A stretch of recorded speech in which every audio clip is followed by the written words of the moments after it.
she hunted men like prey.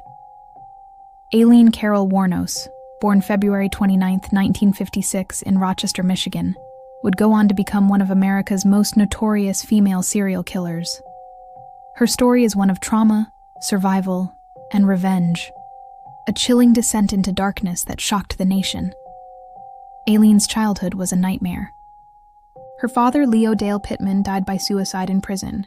Her mother abandoned her at just 6 months old, leaving her to be raised by her grandparents, Lori and Britta Wuornos, in Troy, Michigan. The household was abusive, filled with alcoholism, violence, and neglect. By her early teens, Aileen was engaging in sex work to survive. At 15, she became pregnant after being assaulted by a family friend, and her baby was put up for adoption.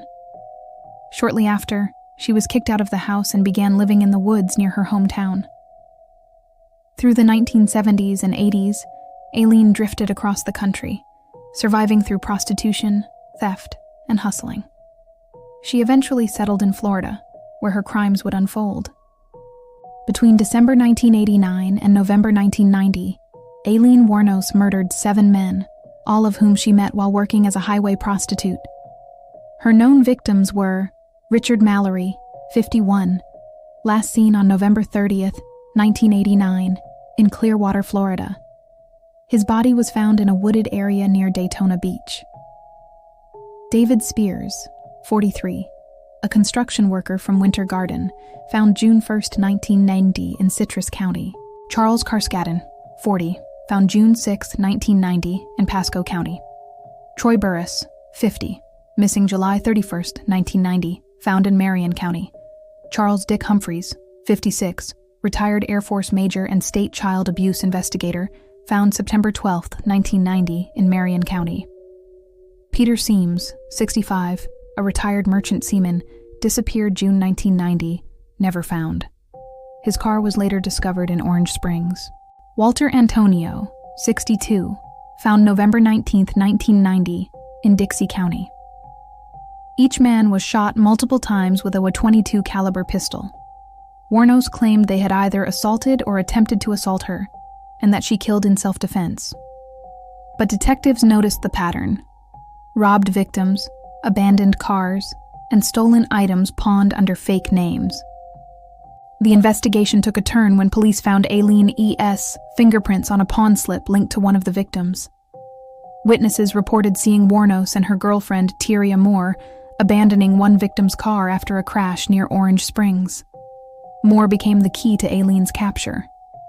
On January 9, 1991, Aileen Wuornos was arrested at the Last Resort Bar in Volusia County, Florida, a biker bar where she was well known. Moore cooperated with authorities and convinced Aileen to confess. In her taped confession, Wuornos admitted to killing all 7 men, but maintained her claims of self-defense. Despite that, prosecutors painted her as a calculating killer who lured men to their deaths for money. In 1992, Aileen Wuornos was convicted of 6 murders. The 7th remained untried and sentenced to death. Over the next decade, she became a media sensation. Interviewed multiple times, including by documentarian Nick Broomfield, whose films captured her erratic behavior and deteriorating mental state.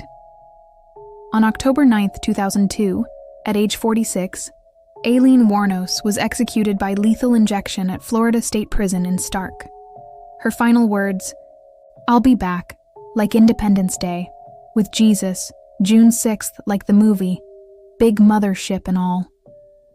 Her life inspired the 2003 film Monster, starring Charlize Theron, who won an Academy Award for her portrayal. Aileen Wuornos remains one of the most infamous figures in American crime, a woman whose life story blurs the line between victim and villain, pain and vengeance. Her story serves as a haunting reminder of how a lifetime of abuse and rejection can twist a person's humanity beyond recognition, leaving behind a legacy that continues to disturb and fascinate the world of true crime.